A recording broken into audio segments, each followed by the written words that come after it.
up, everybody? It's me, KB Chronic, back again with another episode of iNCW. Got a pretty good little show lined out for you today, I should say. We got a pretty decent show planned out, including the main event, which is the finale of the tag title, or not the tag title, the tag team tournament. It's a little mini tournament I had. We started with 6 teams. We're down to 2. It was definitely an awkward tournament because I had an odd number. No, I say we had 6 teams. We had 9 teams, technically. Either way, it was fairly difficult to figure out how I was going to come down to just 2 teams, but I managed to figure it out. And those 2 teams, after one hell of a match on Thursday between the Warriors and the Nightmare Kingdom, the final match comes down to the Cold Bloods and the Warriors. So that should be a really good match. The Cold Bloods have been on a tear. I think they only lost maybe 1 or 2 matches their entire time in iNCW. And one of the teams that they couldn't beat were the Blackwells. They beat the Blackwells in the first round of the tournament. So they've clearly got their head on straight. But yeah, so that's our main event. We also have, if you watched last week, the Viking actually returned and attacked Son of Asgard.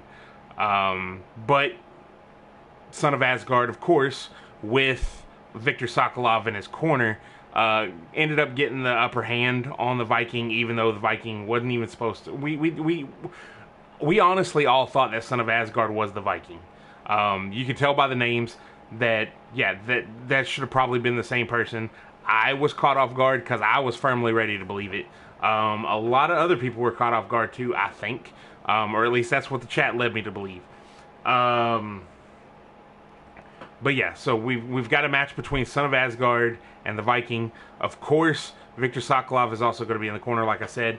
I tried to see if maybe Kickstart wanted to accompany the Viking down to the ring, but couldn't find the kid. So but that's where we're at with that.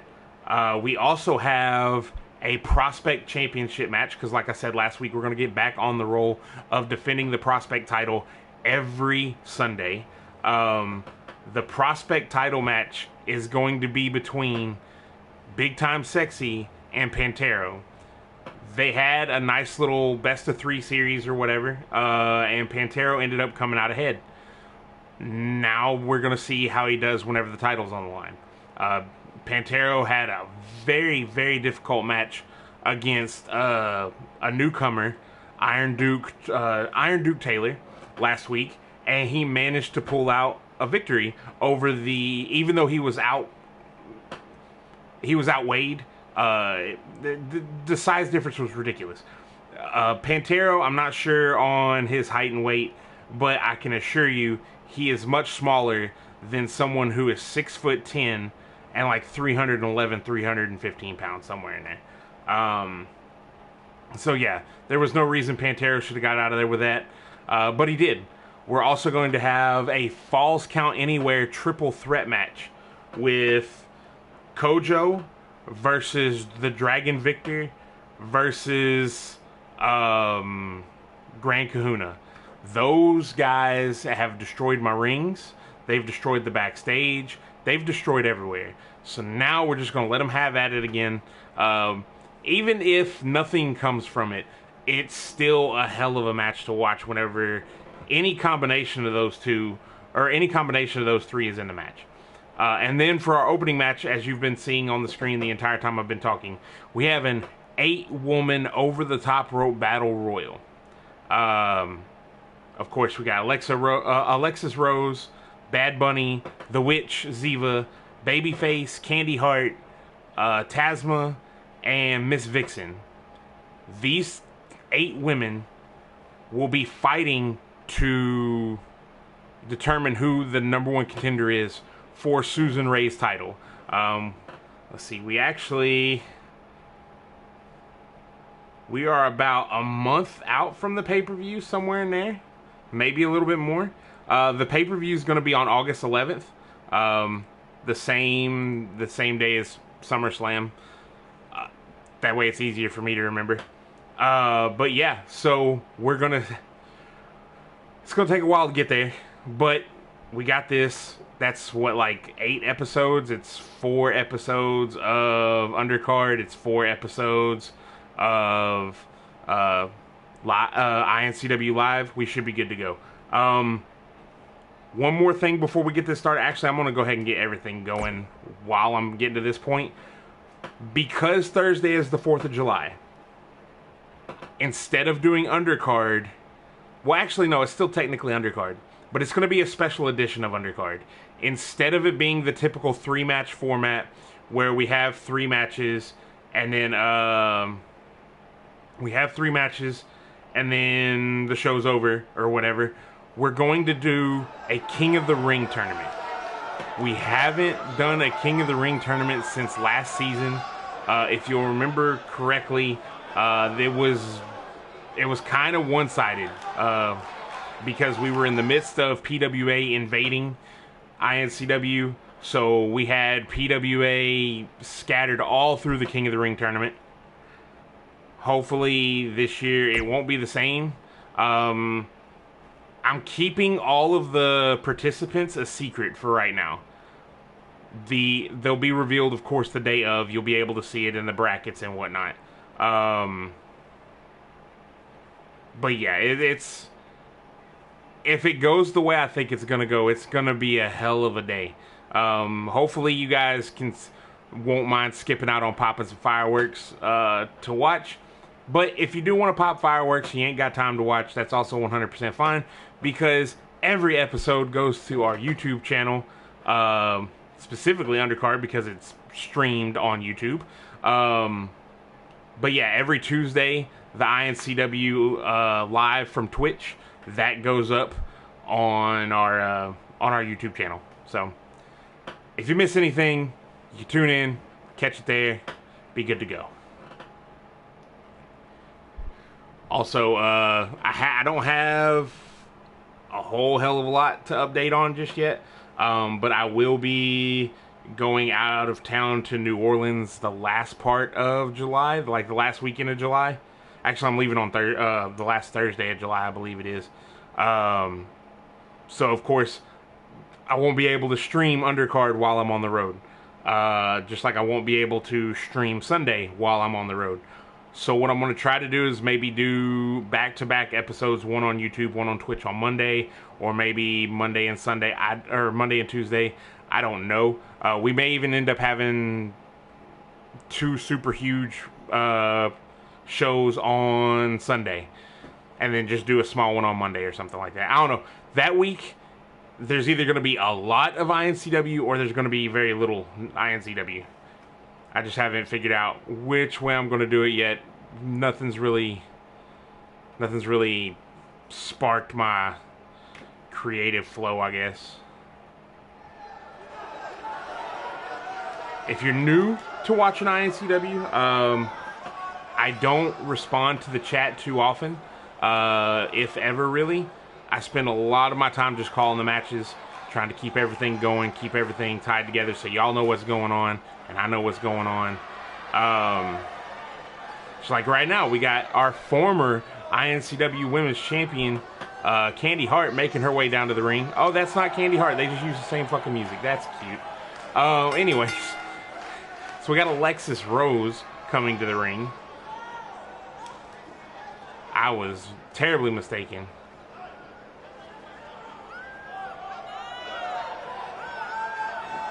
Miss Rose liking to come down to the ring. Definitely getting into her own music. Trying to get the crowd behind her. Getting everybody hyped up.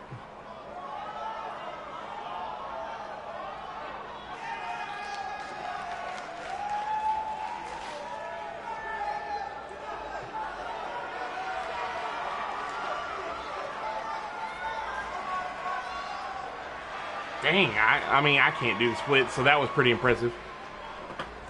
Gonna post up, as the kids say. Wait for her next opponent to come into the ring. The rules are pretty simple in an 8-person whether it be men or women, a person over the top rope. Everyone gets in the ring. 7 people at some point in time are going to go over the top rope and be eliminated, and 1 person will be left standing. We got Sarah Sakamoto, aka Babyface.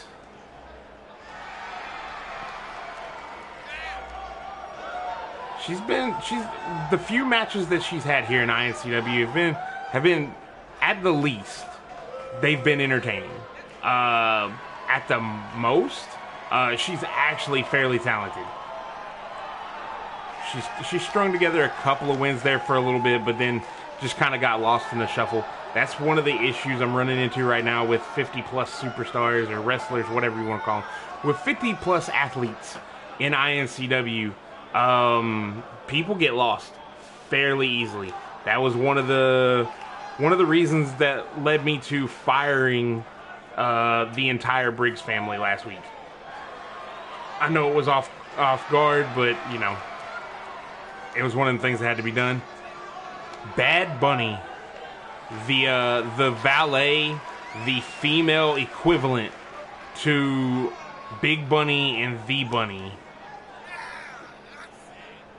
made one fan is very fucking into her.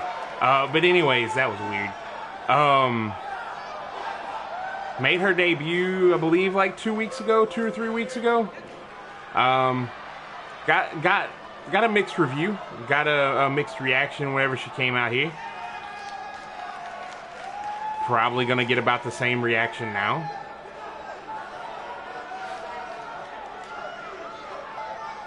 See who's gonna be next.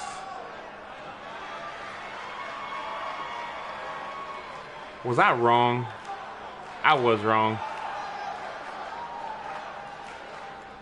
I don't know why she has that again. So, apparently Candy Hart just doesn't understand how this works. When you cash in your money in the bank, you don't get it back. This is actually fairly embarrassing because ignore that briefcase. She's already cashed it in. It means nothing. I know some people are going to get up in arms about it. Don't worry about it. I'll have a talk with her. We'll get that taken care of. Completely derailed what I was going to say about her, but that's fine.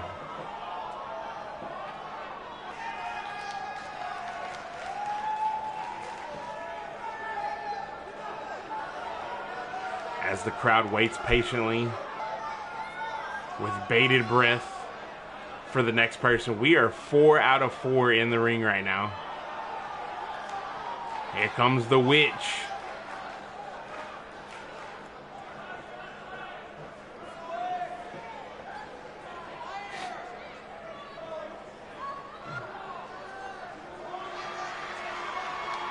The witch also dancing her way to the ring. This one may actually produce some type of voodoo, I don't know, some dark magic nonsense.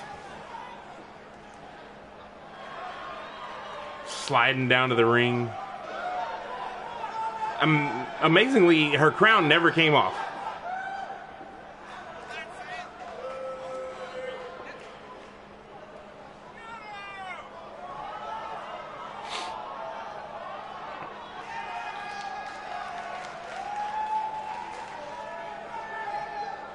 The Witch had a match Thursday against Queen Jolene.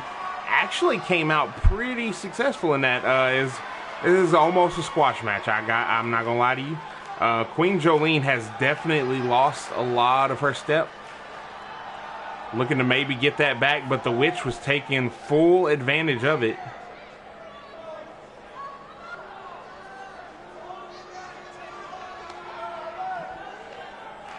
Who will be the next competitor? We got 3 more left.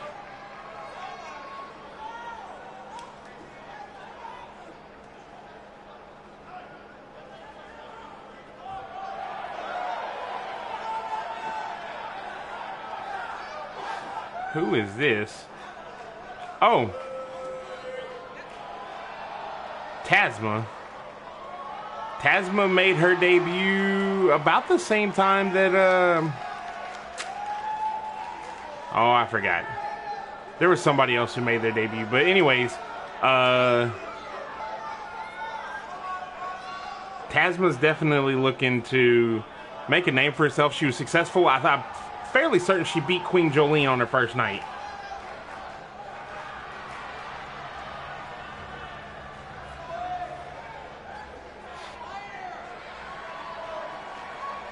Got a nice luchador background.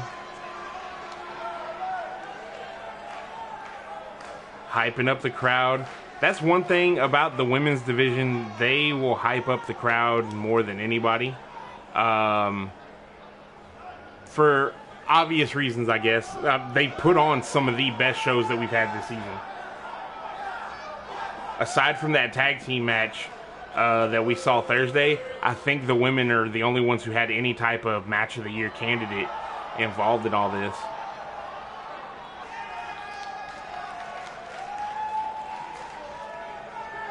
And here comes Ziva. Ziva's been very close to getting that brass ring multiple times. Very close to getting that #1 contender shot, but just falls a little bit short every time.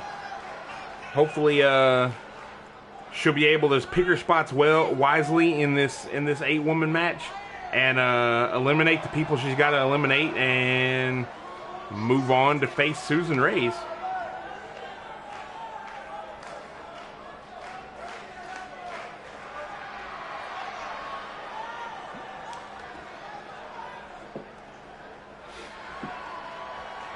Betty Blackwell was scheduled to be in this match, but the Blackwells have decided that they are relinquishing any shot at any title, and they're just going to do open challenges to try to help some of the talent that's rarely seen, which is a great idea.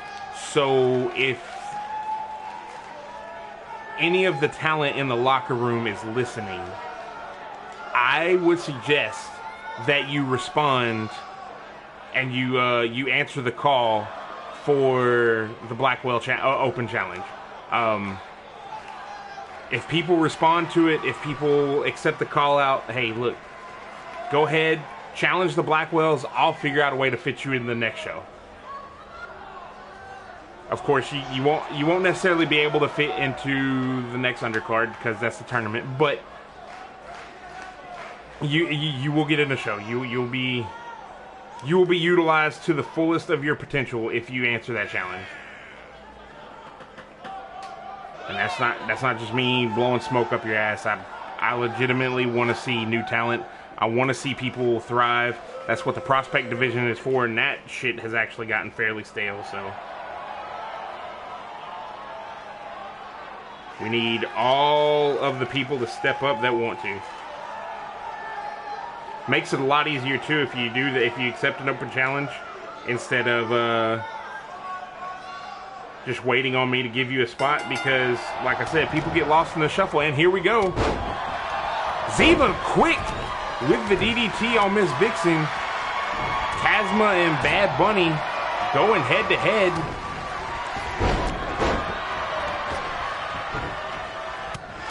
Miss Vixen and Ziva still. Oh! Miss Vixen, Ziva the first one eliminated. That's a damn shame. Oh, springboard off the middle rope to drop kick the witch by Bad Bunny. Baby Doll, or Sarah Sakamoto, whichever one you want to call her, is over in the corner trying to get rid of Candy Hart. What is Bad Bunny doing? Oh, nice uppercut from Tasma. Bad Bunny eliminated Sarah Sakamoto. Now trying to eliminate nobody. That was odd. Tasma is also out. This match is just flying. The witch went for a kick. Oh, step over heel kick.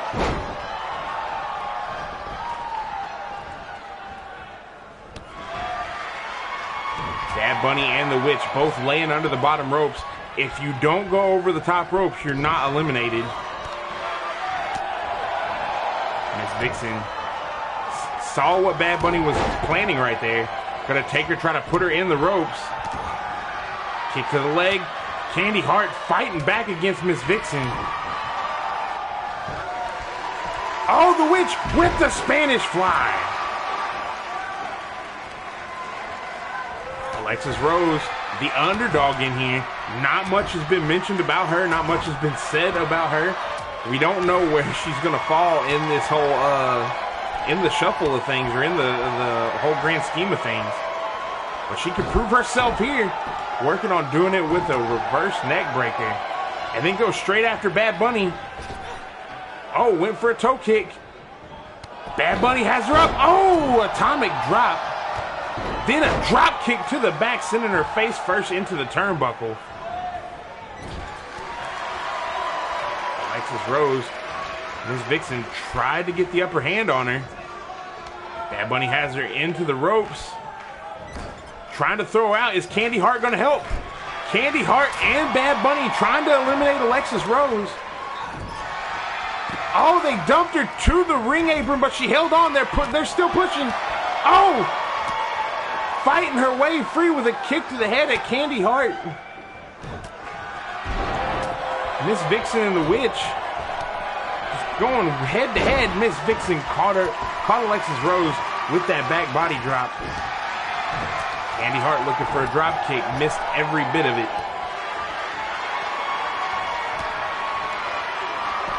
Candy Hart thrown to the outside. Oh, slides under the bottom at the last second. Ooh, slingshot into that middle rope goes Miss Vixen. Wisely rolling under the middle rope. It's hard to get eliminated. They got to pick you up over the top rope. But whenever you're dead weight, just underneath the rope, it's an extra step they have to take. More energy they have to use that they're not using throwing you over the top. Sweep by Alexis Rose. Has the Witch up. Might be looking for an elimination. The Witch goes down. Alexis Rose trying to push her away. It would count if she can get her off the ring apron. No, the Witch fights free. Meanwhile, Candy Hart with a giant swing on Bad Bunny. All these moves are pretty impactful, but they're not going to do any good when it comes to getting them over the top rope. Oh, knee to the top of the skull by Alexis Rose, and a step-up drop kick. Candy Hart with a kick to the midsection of Miss Vixen. Steps through and sweeps the leg. Bad Bunny just staring down Candy Hart.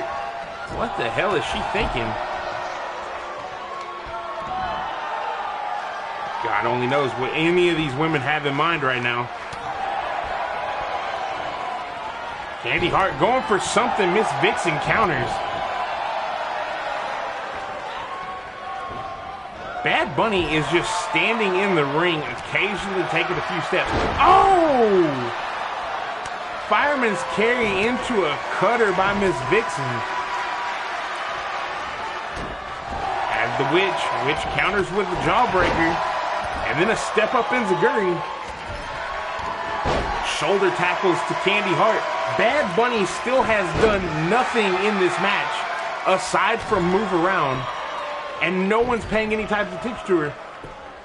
Alexis Rose going for the choke. Everything is legal in this match. If you want to bring a gun, you can. It's advised against, but it's not illegal.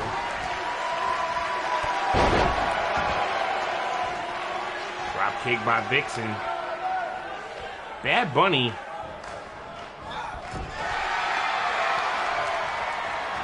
Oh! Miss Vixen with a vicious clothesline, sending the Witch over the top rope.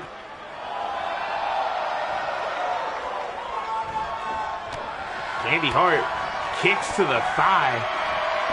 Oh, went for a clothesline and Miss Vixen eliminated her. She got too overzealous. Bad Bunny, she must have took a big shot to the head or something. There is absolutely no reason she should not be doing anything right now. It is down to the final three. Bad Bunny, at any point in time, can capitalize on one of these women. And a running bulldog from Miss Vixen.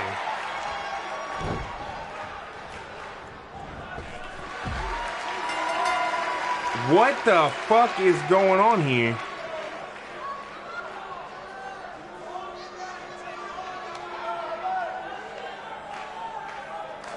What happened?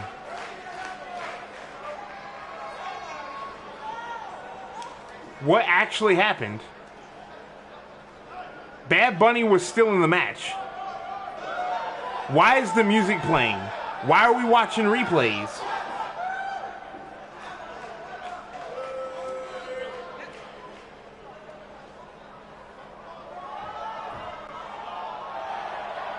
Whoa, whoa, whoa, whoa, whoa. Whoa, whoa, whoa, whoa, whoa. That's not how this is gonna... No, no, no, no, no. Nope. What?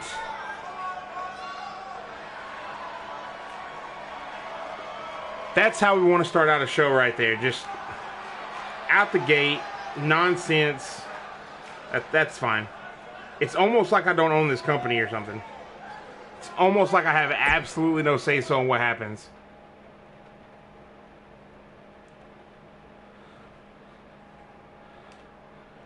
So from the women on to the largest individuals in iNCW. These guys right here. The Dragon Victor is the individual with the face paint. Kojo, the Siberian Terror, not Siberian, the Slovakian Terror, I believe it was. It's been a long time since I had to call him by his full name. Yeah, you got Kojo, the one that looks like a redneck, and then you have the Grand Kahuna. Everyone knows who the Grand Kahuna is. Well, I say everybody knows. Everybody should know now because I named the other three. And he wasn't one of them, so. Yeah, these guys in a Falls Count Anywhere match. The fans are in trouble. I'm in trouble. Like this, it speaks for itself. It's actually Falls Count Anywhere. Anyone can go anywhere and everyone can die. It's looking to be a bad time for us here in the iNCW arena. But whenever people don't answer their challenges, I just create whatever match I want. And this is just so happens to be it. I'm more of a shoot first, ask questions later type person. Not always going to keep me in a safe predicament. But hey, we don't need safe. It's professional wrestling.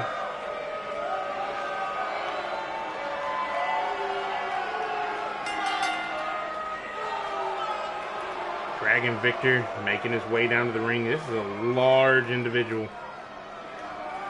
If you're just seeing iNCW for the first time, you are in for a hell of a treat. Dragon Victor, Kojo, and the Grand Kahuna. Go back and watch the videos on YouTube. They've went through the ring. Destroyed my entire ring the first match of the night. So I had to have a ring crew come in and replace the ring before I could even continue my show.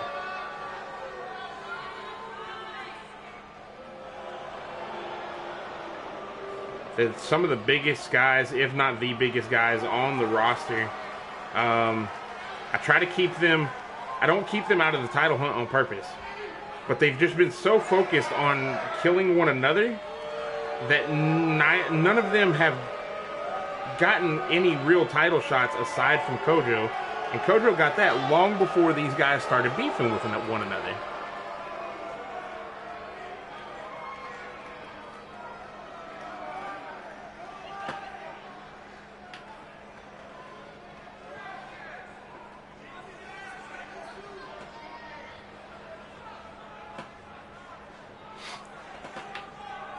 Grand Kahuna slowly, methodically pacing his way down to the ring.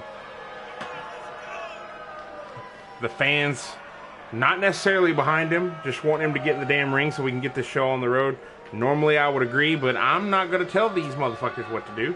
They're huge, they're angry, and I want to stay retired. However, if you want to tell them what to do, you are more than welcome. Just come on down to the iNCW studios, hit them up, and see what happens.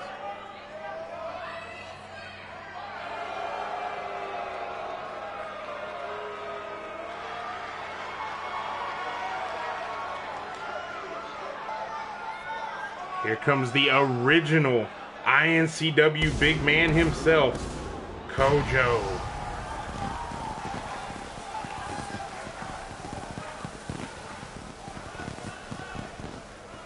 Kojo made a name for himself last season, and he's continued that namesake throughout the entirety of iNCW's third season.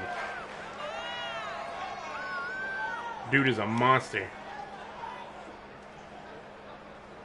One of only three men in iNCW who've actually had a chance to challenge for the NWC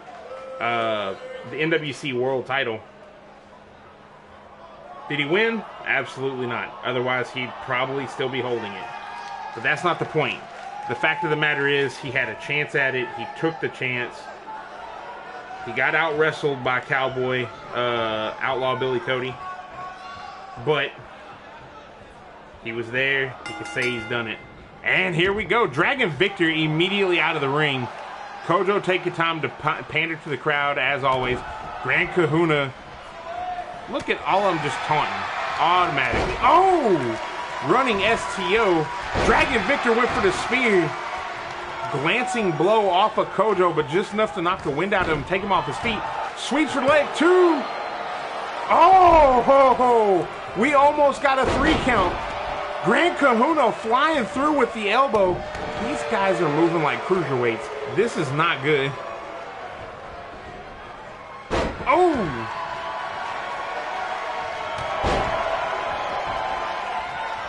Big headbutt.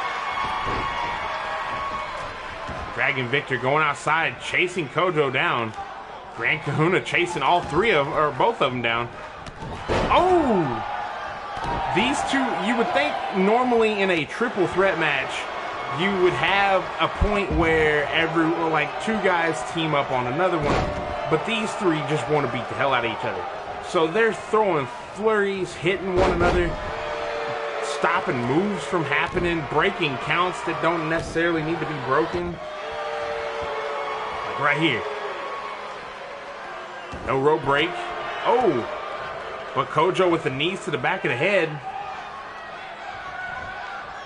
Kojo got up, went straight after Grand Kahuna. Oh, and a double Russian leg sweep. There's that teamwork I was talking about. But it stopped as soon as Dragon Victor decided to become a human meteorite. Good Lord. That running backflip shooting star press style maneuver again. How does he do that? It's got to have something to do with his center of gravity. Maybe he's got some Shaolin training, so he's a little bit more athletic than he's supposed to be, but good God. Kahuna with a big Uranagi on Kojo. And another one, sit out Uranagi, almost a spinebuster style on Dragon Victor. Can't decide how he wants to tie up the leg. Kick to the thigh. Gonna roll through with it. Hyperextending all the muscles in the back of that leg. Grand Kahuna. Kojo is still out. This being a falls count anywhere, these guys can fight all the way up on the ramp if they so choose, and I can't stop them. Dragon Victor looked like he was trying to set up for something on Kojo. Kojo went for that discus clothesline. Oh no! Went for it twice now. Grand Kahuna just going to let these two duke it out and come through, pick up the scratch, spinning back thing. Oh, and a famouser. Now Grand Kahuna coming to take advantage. Kojo just runs through both of them. Kojo is trying desperately. Stomps to the face. Dragon Victor. Oh! With a jumping neck breaker. Grand Kahuna sweeps the leg. Kick to the midsection. Kojo stomping Grand Kahuna himself. Dragon Victor runs through. Anything you can do, I can do better. Kojo, there's that discus clothesline. Grand Kahuna catching Kojo from behind. Kick to the midsection. Kojo could be looking to finish it right here. He's got him caught. Oh! Face first into the center of the ring. And then a big elbow drop to the chest of Dragon Victor. Should have went for the pin on the other guy. 1, 2, no. Gran Kahuna is still down. Kojo is firmly focused on Dragon Victor, paying zero attention to the unconscious Gran Kahuna that he could have already got the win for.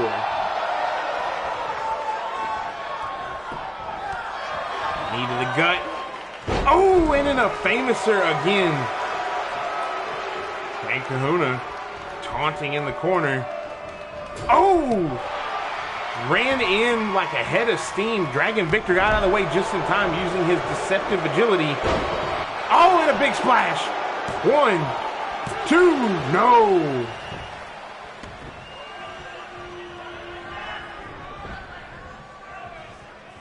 Kojo with that elbow drop again. And then just running all of his body weight into Gran Kahuna. Goes for the pin. 1, no. Gran Kahuna out at 1. Far from over is the Gran Kahuna.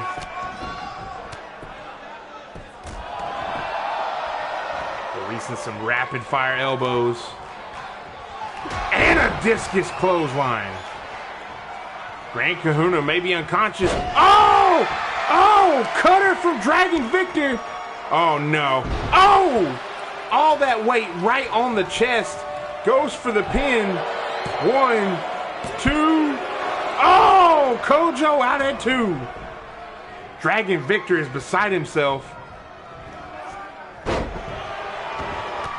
Big clothesline in the corner by Kojo. Gonna alley-oop bomb. Gran Kahuna, no, just lets him fly. Toe kick to the face.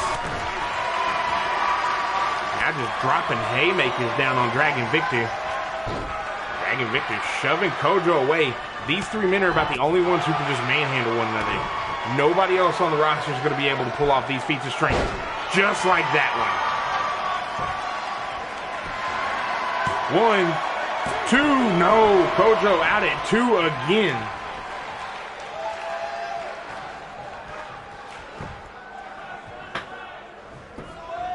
Gran Kahuna trying to steal a victory. Dragon Victor says no. Running clothesline, glancing blow. Didn't get all of it. Got him up. No.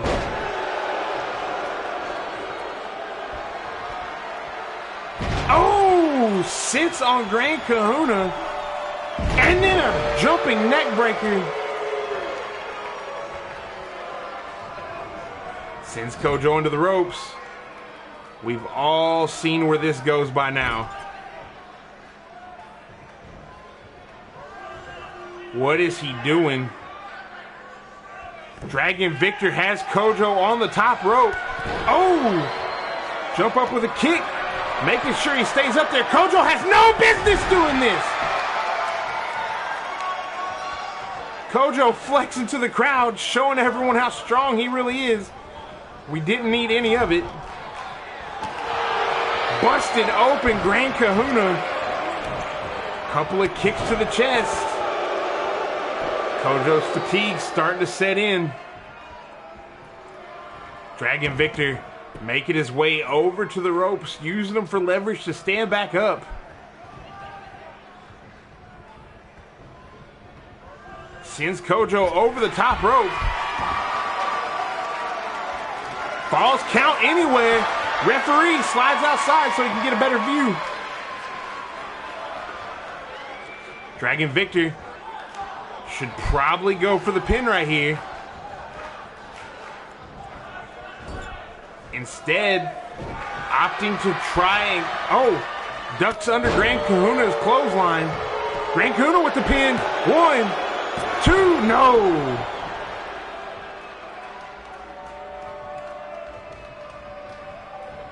And an arm drag driving Gran Kahuna's face into the mat.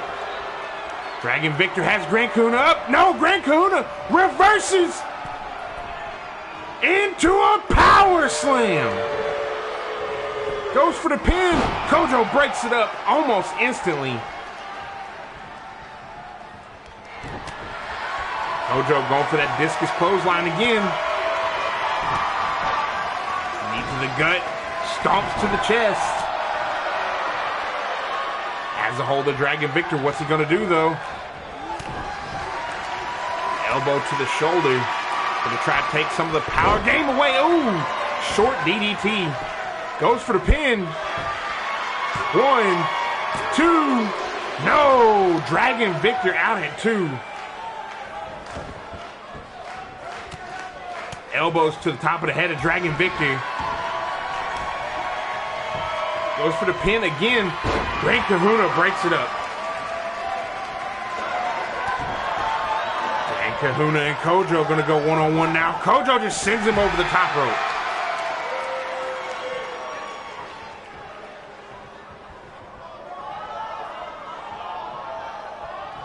Kojo sending Dragon Victor. Oh, what did he have planned there? Dragon Victor back in the ring. Trying to tell everybody it's over, but Kojo catches him with a forearm right across the back. Oh! I still don't know how the fuck that fat guy gets that high. 1, 2.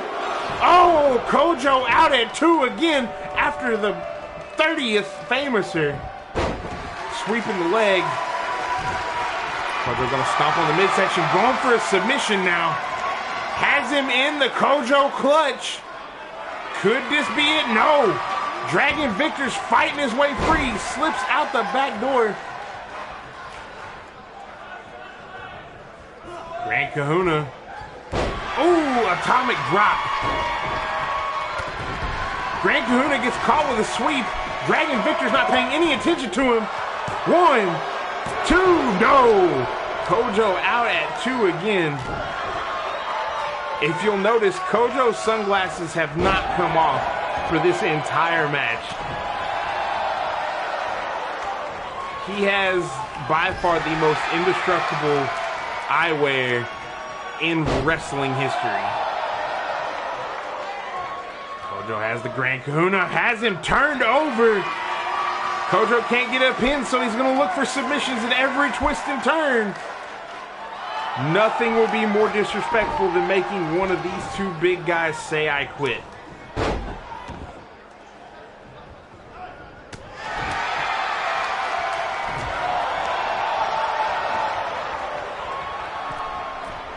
Boom! Uranagi on Dragon Victor. Kojo's too busy. 2. No, just a 2 count. Grand Kahuna, snap suplex on Kojo. Kojo's right back up. Grand Kahuna sends Kojo into the corner. Stomps on him. Gets up on the middle rope. Oh! That weight will destroy any type of breathing you were trying to do. Dragon Victor went for a hook kick and missed. Has Grand Kahuna tied up in the middle ropes. Oh no, this is a lot of weight. Oh! Grand Kahuna goes for the pin. 1, 2, no! Dragon Victor goes for the pin. I apologize. Dragon Victor consistently telling everybody to kiss his ass, apparently. Oh, with the cutter! Kojo is busted wide open. Dragon Victor with the splash. 1, 2. Oh! How? How did he kick out of that? Kojo with the fireman's carry. Kick to the center of the midsection. I don't even know what's happening anymore. Caught him with the DDT. Dragon Victor with a clothesline. Grand Kahuna got caught with a European uppercut. Dragon Victor going for that sit down again. Kojo going after the arm. Got him in the Kojo clutch again. Will Dragon Victor submit? No one's there to break it up. Oh, Dragon Victor pulling the grip apart. Sweeps Kojo's legs. Kojo with the stomp to the gut. Goes for the pin. Oh, Grand Kahuna was right there to break it up.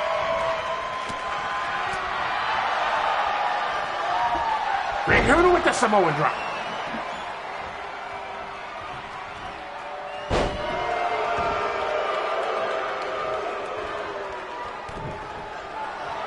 Mid-sack. That suplex again. Grand Kahuna is stringing together some offense. 1, 2, no! Dragon Victor has Grand Kahuna tied up in the ropes. Weight across his back. Kojo has Dragon Victor up into a pile driver. Goes for the pin. 1, 2, 3. Kojo is your winner. Hell of a match by 3 of the biggest, most monstrous individuals here in iNCW. My God. I know we got some Kojo fans in the audience. I'm sure they're happy right now. I'm happy right now. I was going to be happy with whoever won that. That was just out of control. Everything about that was just a glorious experience. Kojo celebrating his victory with his untarnished carbon fiber aviators. He won the right to wear those glasses. I believe it was, it was last season. I got tired of him showing up in sunglasses, so he had a match, and then in that match, if he lost, he couldn't wear sunglasses to the ring anymore. But now, we have our Prospect Championship match. Man, it feels like we've been doing this a little bit longer than we have, because that triple threat match went the distance.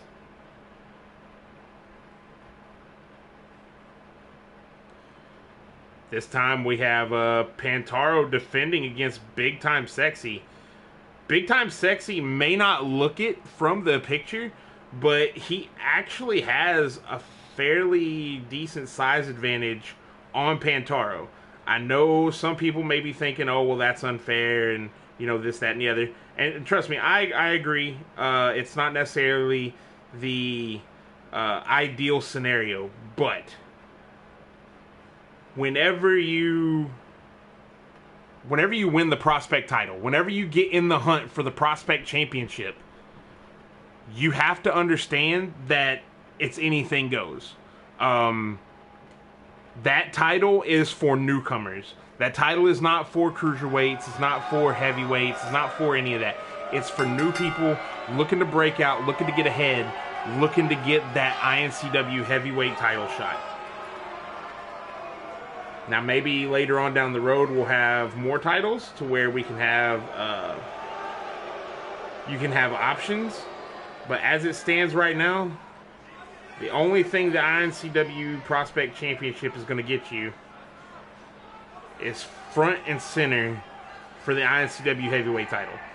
For those of you who have just started watching iNCW, or maybe this is your first episode, the Prospect Championship is a title, like I said, for people who just started out. Once you defend it successfully 3 times, you have the ability to cash it in and challenge for the iNCW heavyweight title. Last season we had quite a few cash-ins. This season we only had 1 cash-in, and it just so happens that that 1 cash-in led to a new title reign in Insanity. So the potential is there. Everything,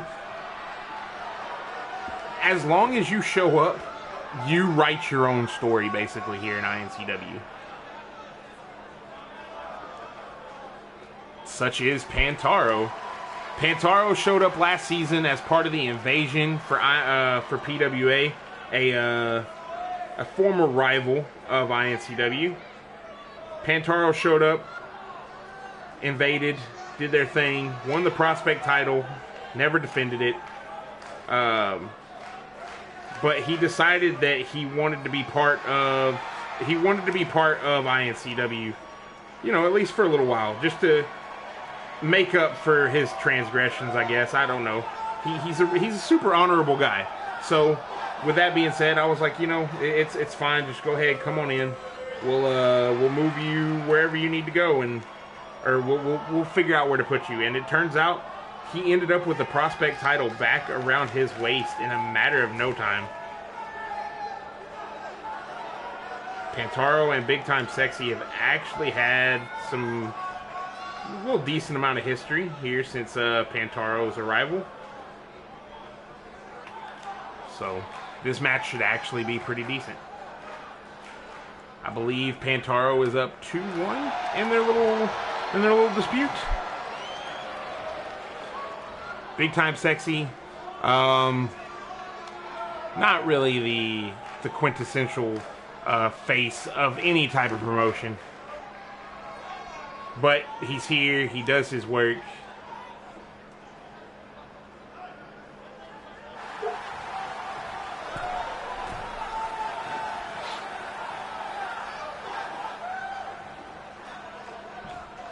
Alrighty. Now that we got the introductions underway, or I say underway, now that they're over, referee showing the title. You know what? I made a mistake. Oh well. Well, it's the Prospect Championship. I'm allowed to make mistakes, I suppose.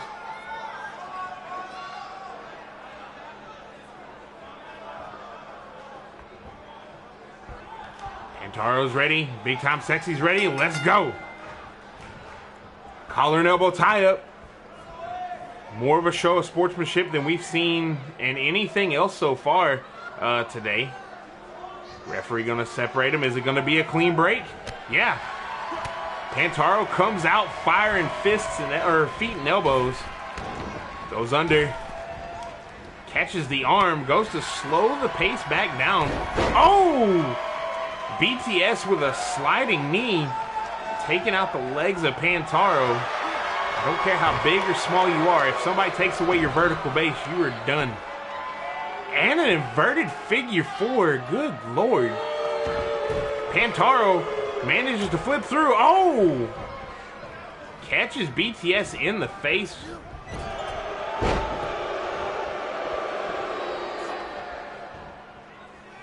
BTS went for a slap, missed completely. Pantaro did not miss with that face buster. Also, let it be known, Pantaro is 2 wins away from being able to challenge for the iNCW heavyweight title. If he so chooses. He can remain the face of the Prospect division for as long. Oh! Running up the chest. Kick to the midsection. Went for a drop kick, but didn't time it just right. Oh! What the fuck was that? BTS going for these slaps. Pantaro, he keeps going for the rope, and that's going to cause him some trouble. I understand. One, no.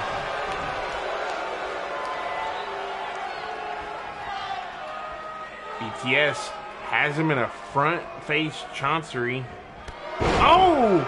Finally connected with that drop kick, does Pantaro, but then BTS playing possum catches him with an uppercut. Oh! Hell of an athlete is Pantaro.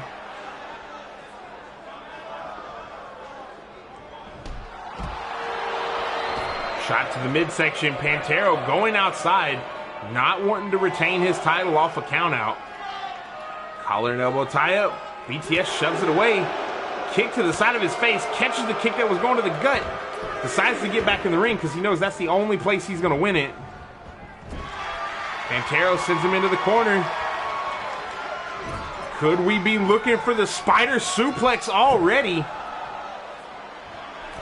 Pantaro on the top rope, hooking his feet on the center rope, spider suplex. We all know what comes after this. Panther dive! Goes for the pin. 1, 2, oh! BTS is out at 2. Pantaro going back to the top. What's he got in mind this time? Oh! I don't even know how many rotations that was.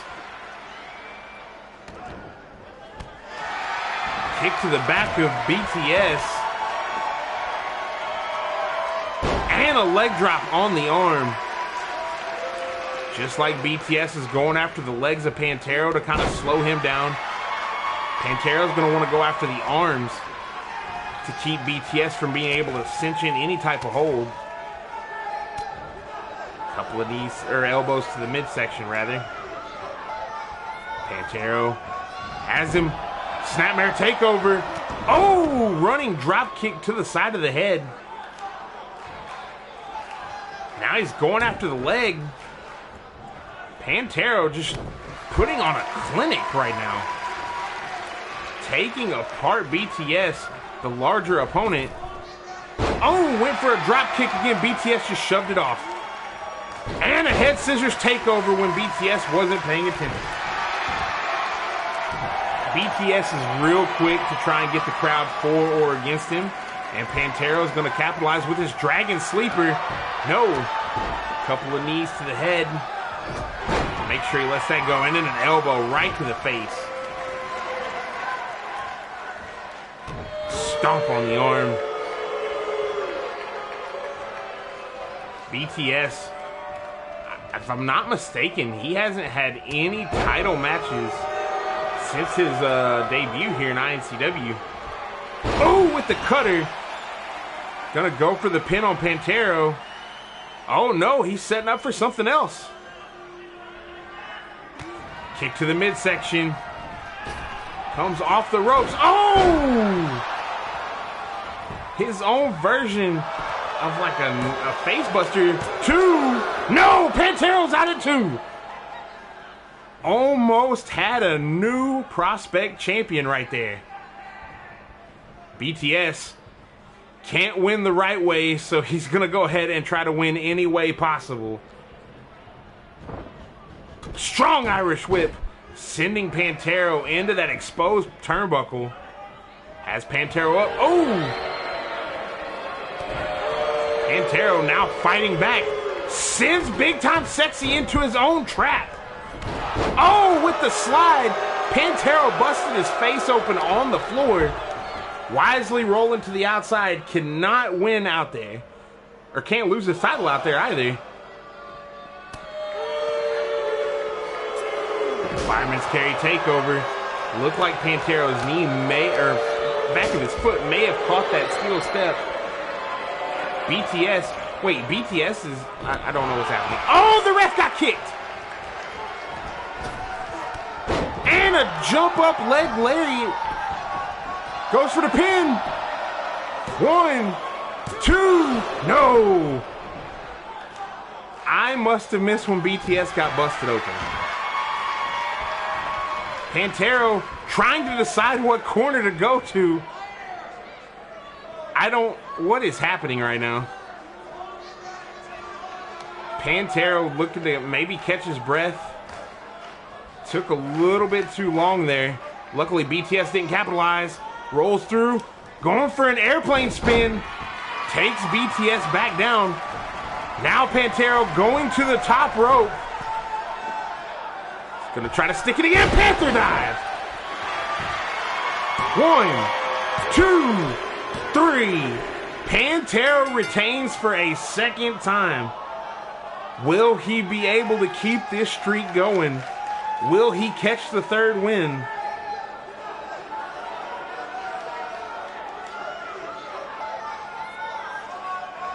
Hell of a match by these two. Nice back and forth action.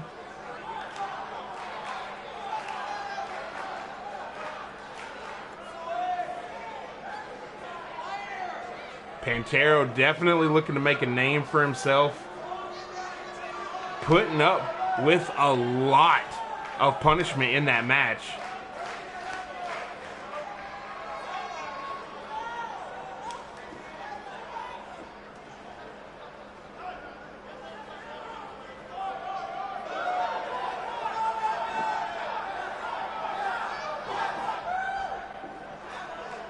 And we have our champion happy to retain his title, as everyone should be, or everyone would be, I should say.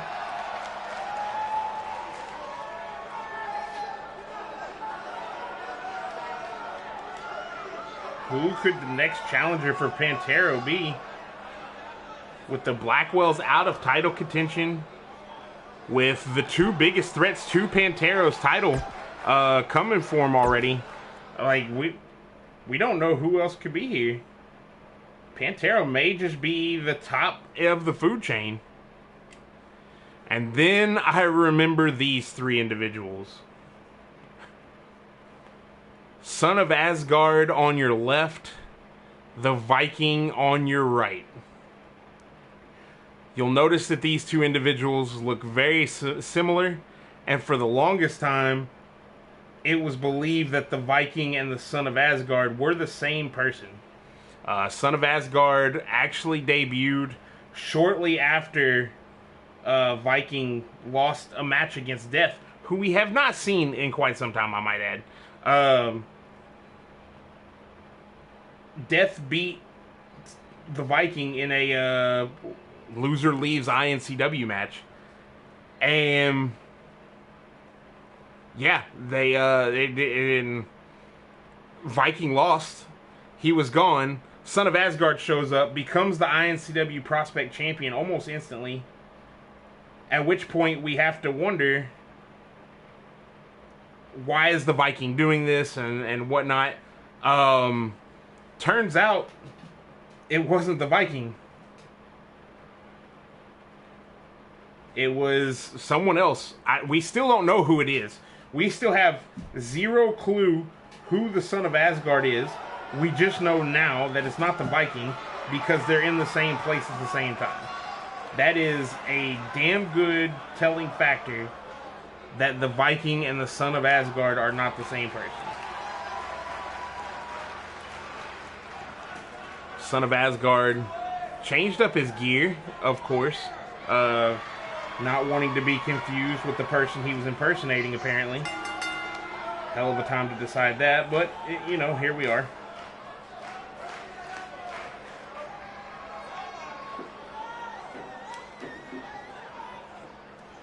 Hopefully we'll get some, I don't even care who's under the mask anymore. I just want this guy to get destroyed for pulling the wool over our eyes for so long. That would be perfect, actually.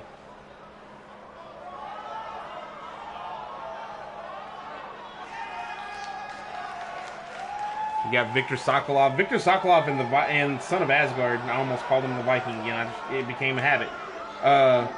But Victor Sokolov and the Son of Asgard, they've actually formed almost like this monstrous brotherhood where you'll see them in the ring together. It looks like they're not on the same page, but yet they just continually destroy and maim whoever the hell they please. At which point you start to think to yourself, well, what the hell is actually going on then?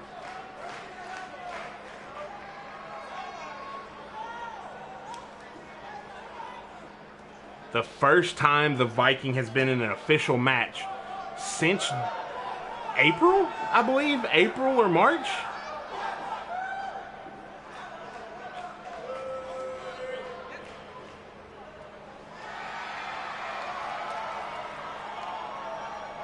The Viking coming down to the ring. Notice how the Viking is flying solo. As I said earlier, I tried to get Kickstart. The Viking came out to save Kickstart last week, and I tried to get a hold of him to see if he wanted to partake in this match and have a tag team match.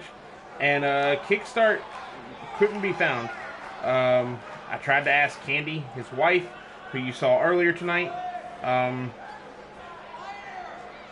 She was a little apprehensive on letting her husband's whereabouts be known. So for all I know, he could be in the building, lying in wait, wanting to attack anybody in this match right now.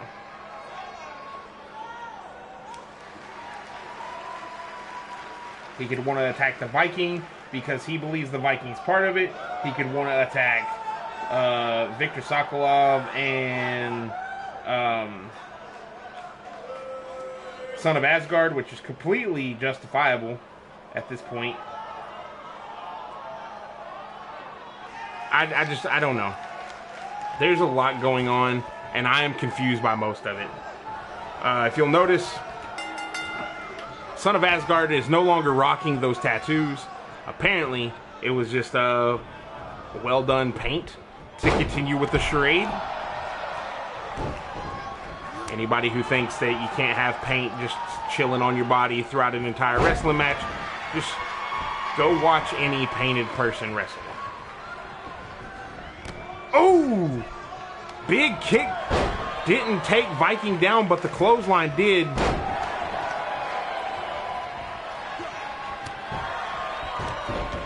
Viking fighting his way back.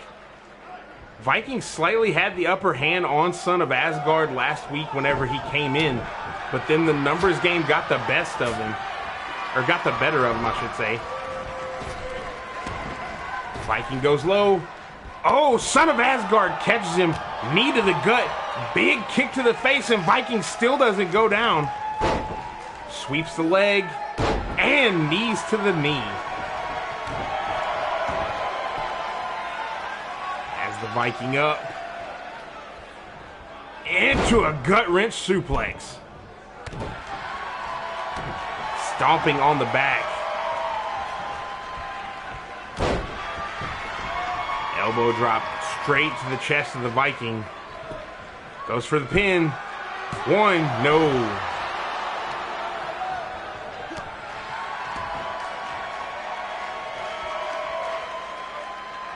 Son of Asgard trying to pull the head off the Viking.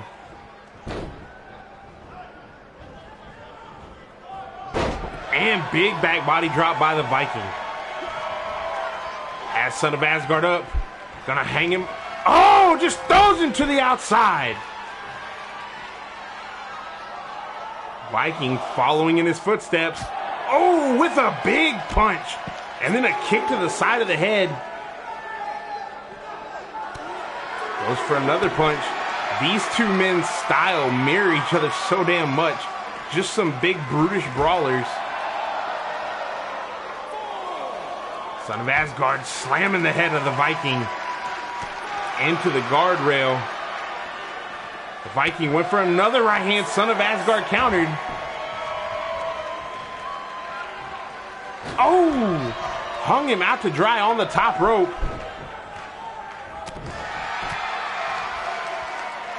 Couple of well-placed punches to the back. Sends him back outside. I may have wanted to make this an Extreme Rules match. I don't know. Irish whip back into the ring. Son of Asgard's back up. The Viking has Son of Asgard on his shoulders. Into a backpack stunner. Viktor Sokolov letting his presence be known. Son of Asgard maybe looking. No! Death Valley driver into a spine buster. 1, 2, no. The Viking is out at 2. The Valhalla chants are starting again. Haven't heard those in a while. Viking barely holding himself up on the top rope. Son of Asgard giving him a piece of his mind. I don't know if it's wise to let him sit there and relax like that, but, you know, that's what we're doing. Fireman's carry takeover. Son of Asgard. Oh, with the flip and the knee right to the chin. Viking sending Son of Asgard into the corner. What is he setting up for here? Oh! Son of Asgard sends Viking into the corner. No! Fighting each other off again and again. Just playing a game of Ring Around the Rosie. Viking finally gets the upper hand. Sets Son of Asgard up on the top rope. This is what Son of Asgard used to put away Kickstart. Burning hammer directly on top of the head. Goes for the pin, hooks the leg. 1. No! Viktor Sokolov pulled the ref out. Viktor Sokolov pulled the ref out of the ring.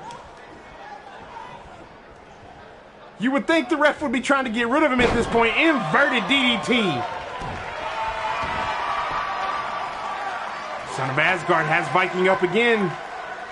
Another gut wrench suplex.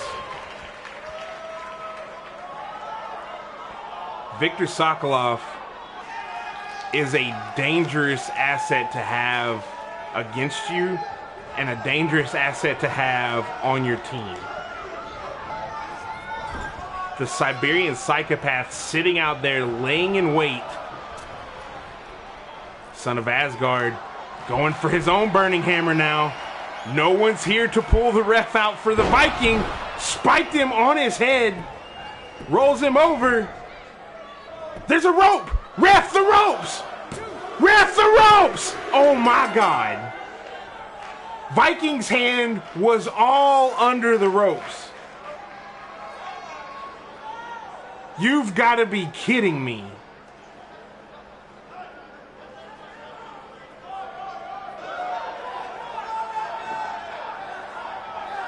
That's all right. That's all right. That is 100% all right. Thursday, we're going to also debut a new ref. There will be one ref across all iNCWs. Shout out to Wise Man Shay for subscribing for 11 months. Currently on a 3-month streak. That's crazy. Who's going to try to top that streak?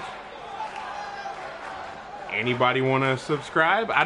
Honestly, I don't know what you get with subscriptions, but I remember talking about us working on something for it. I think it's like emojis and stuff like that. Cool little iNCW emojis. And I knew project. Look at this. Look at it. Hand all under the ropes. Hand is almost outside the ring. The ref is in a terrible position to get out of here. Son of Asgard standing tall.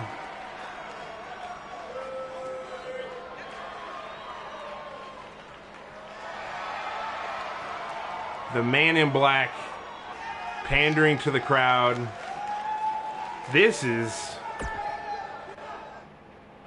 just become a hassle. It's become one of the worst experiences of my life. But now we move on to our main event of the evening. The Warriors on your right versus the Cold Bloods on your left. I would love to say that the Cold Bloods had overcome some adversity, but realistically, they're just probably the baddest team we have in iNCW right now.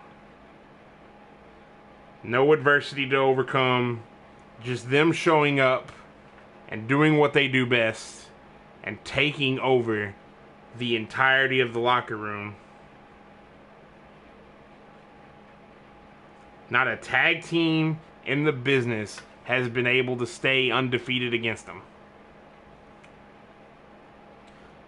Even had PWA run in here trying to say, oh, they're stealing our gimmick because they had reptiles over there. Well, the Cold Blood shut them down too. There was no stipulations, and I'm sure the Cold Snakes will be back. But for right now, we're focusing on the iNCW Tag Team titles.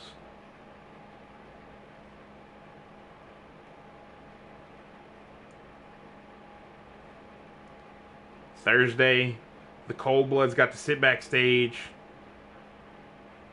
relax, enjoy some beverages and some snacks, watch the Warriors versus the Nightmare Kingdom, get a good bearing on what they're going to be dealing with tonight. And now they get to face it head on.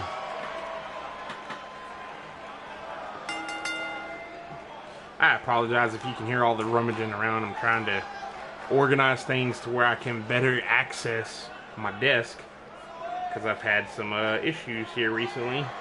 And by issues, I mean I decided to clean things. So if you hear rummaging around, that's why. Otherwise, there would be crashing and falling and burning, because things would be falling off of my desk, and that would just not be good.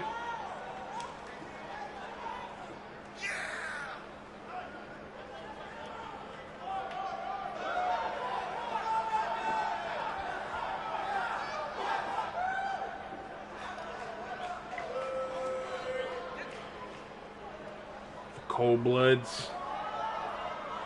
Will they be able to not only put away the Warriors, but will they be able to put away the Masked Saboteurs? I gotta tell you, whoever wins this match needs to get a manager. That's the only way you're going to be able to combat the Masked Saboteurs at this point. The Masked Saboteurs have decided that they were going to, or you know, I'm not even going to say they decided it because I don't know that much. But I'm here to tell you, the Masked Saboteurs have King George L. Prescott, and if you don't have a manager, you're not going to stand a snowball's chance in hell against the Masked Saboteurs.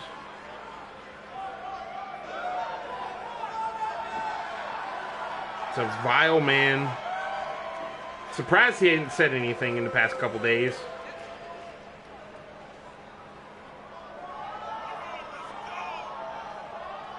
I actually walked into a trap from that individual. It's another thing you can go see on our YouTube channel. Me in the ring against the stupid setup that I walked into.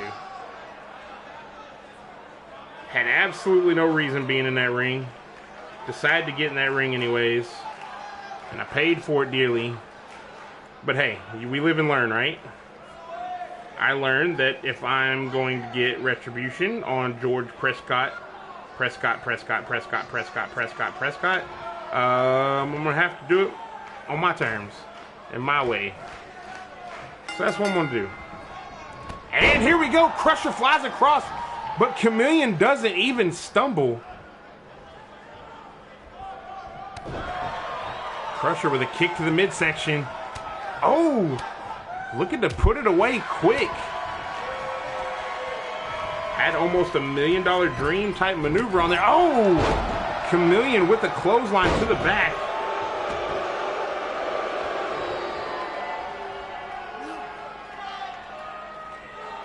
Once again, trying to pull the head off.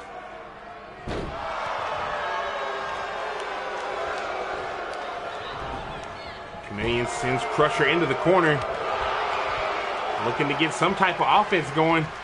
Crusher sends Chameleon into the ropes. Oh! Chameleon narrowly avoided that big boot. Catches Crusher with a Uranagi.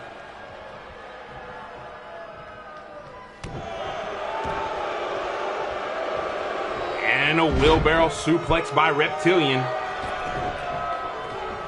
I did it. Oh no! Double team maneuvers on the outside. Oh, gorilla press into a power slam. Count out victories will get you in the main event, or not in the main event, but it will get you in the title hunt. Crusher catches Reptilian with an inverted DDT. Needs to look at getting back in the ring. There we go. Chameleon looking like he's having trouble getting back on the rope. Or on the ring apron, I should say.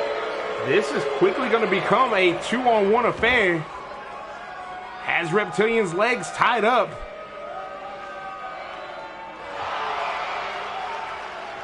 Reptilian manages to fight his way out of it. Oh, Crusher flips through. Chameleon finally back up on the apron.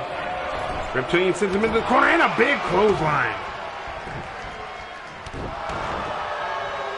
Crusher tried to go tag in Drax Shadow. Gets stomped a fair few times on the way there. And the numbers game once again. Crusher is in enemy territory, just getting completely destroyed by his opponents. Chameleon making sure he stays at the halfway point of the ring so he can keep Crusher separated. Steps through. Goes after the knee. Crusher needs to try and get Chameleon either over to that corner or get over to the corner himself and tag in Drax. He's been in here this entire time against both of the opponents. Even if he can still withstand some of the damage that they're going to be inflicting upon him, it would be wise to get the fresher guy, which is Drax Shadow, back into the mix. Have him up. Oh, double gut busting.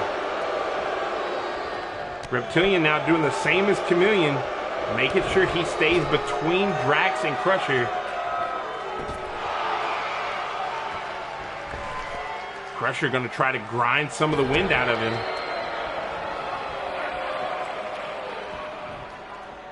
Flexes to the crowd. Ooh, big chop to the chest. Reptilian's on the outside. Crusher with the tope. No, my bad. That's not a tope. That's just a suicide dive. Oops.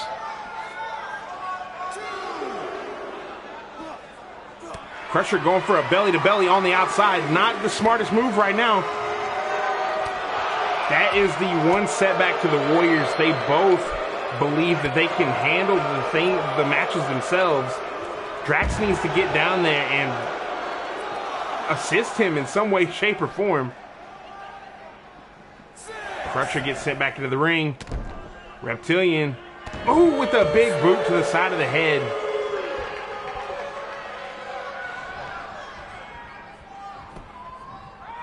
Reptilian once again with the wheelbarrow suplex.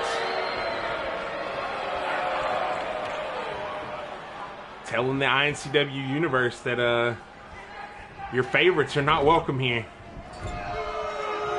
It's cold blood territory, apparently. Oh! Crusher fights back. He's going for an inverted suplex and gets caught in a suplex of his own. Needs to make the tag. Yes! Managed to tag in the fresh Drax Shadow. Big clothesline. And a forearm shot, followed by a kick. Drax Shadow, oh no, wasn't able to stop Reptilian. Reptilian just stood in the way while Drax Shadow ran into him.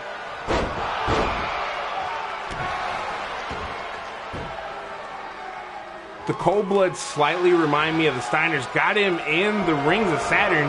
No. The Cold Bloods slightly remind me of the Steiners, where they're not huge as far as like height goes, but they are stout individuals. Just muscle on top of muscle. Reptilian tags in Chameleon. Drax Shadow with the jawbreaker. Sends Chameleon to, what is he going for here? DDT on the apron. He's trying to kill him. Drax Shadow is trying to end the career of Chameleon. Chameleon sends Drax Shadow back inside. Oh, and a running Bulldog. The DDT and the Bulldog, they may not be showing too much right now, but they will pay dividends later on in this match for sure. The longer this goes on, the more headshots that Drax goes for, the worse off Chameleon's going to be. Already, Chameleon seems to not necessarily know where he is. He's just going completely off muscle memory right now.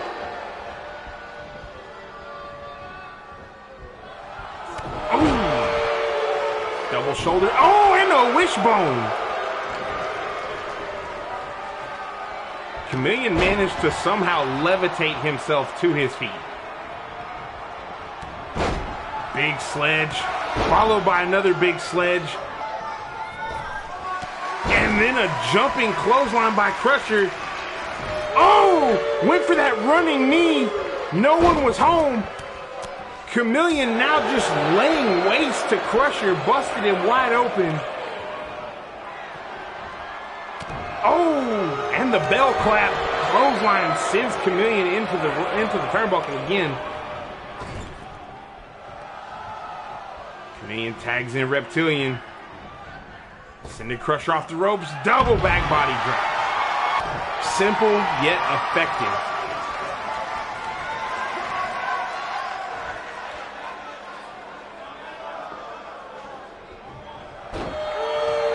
Wrenching at the head again.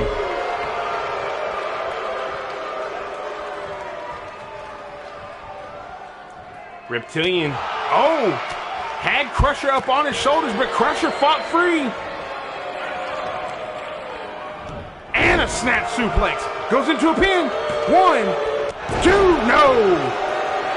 Drax tried to make it, but Chameleon powered through him. Oh, knee with a clothesline. Nice combination by Crusher. Was looking for Drax, but Drax is down on the outside. Judo toss takes Crusher to the ground. Oh, and a spear.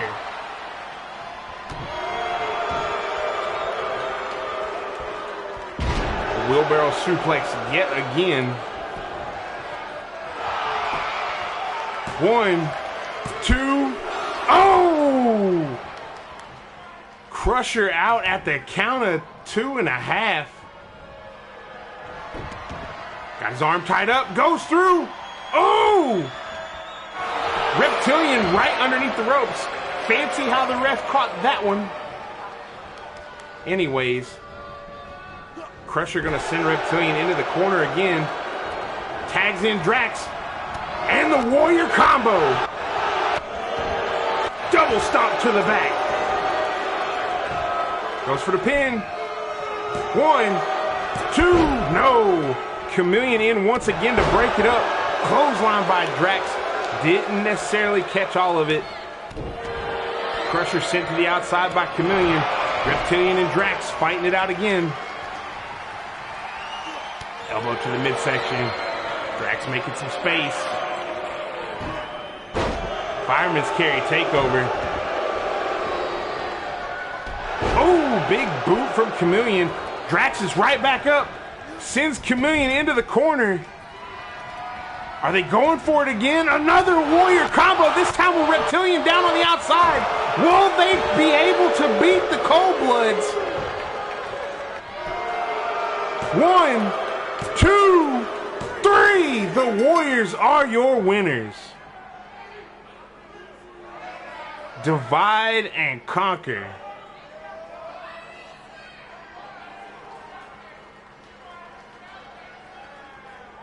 There were definitely some things in the game plan that needed to be changed. But I gotta tell you, what they did worked.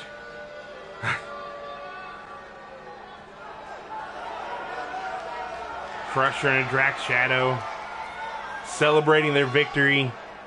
They returned at iNCW 2. They lost when they returned at iNCW 2. They fought their way right back through the food chain at the discretion.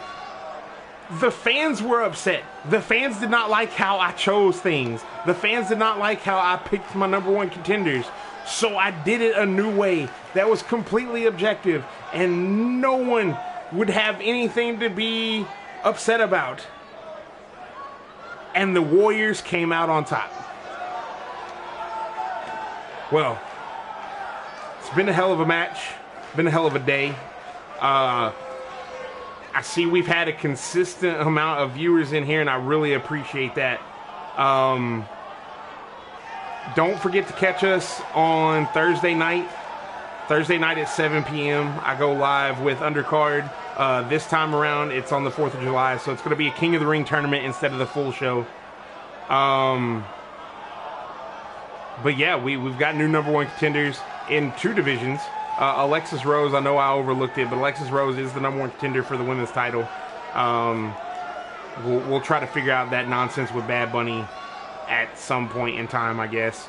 But also, don't forget to catch us here throughout the week. You got Wise Man Shade does his Wednesday streams on YouTube. Random streams pop up here on Twitch. Oh yeah, no, his Wednesday streams are on Twitch. I apologize.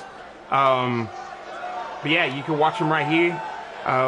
He streams everything from Final Fantasy 14 to Overwatch, and just, I mean, give the man some viewers. He's trying to put in some work like I do. So yeah, if you don't mind, hit the follow button, hit the little bell button so your phone or whatever mobile device or internet lets you know, hey, your boys that I knew were streaming. And then you'll never miss a show. But anyways, that's enough of my blabbering. Once again, appreciate y'all watching. And until next time, I'm KB Chronic. Y'all have a good one.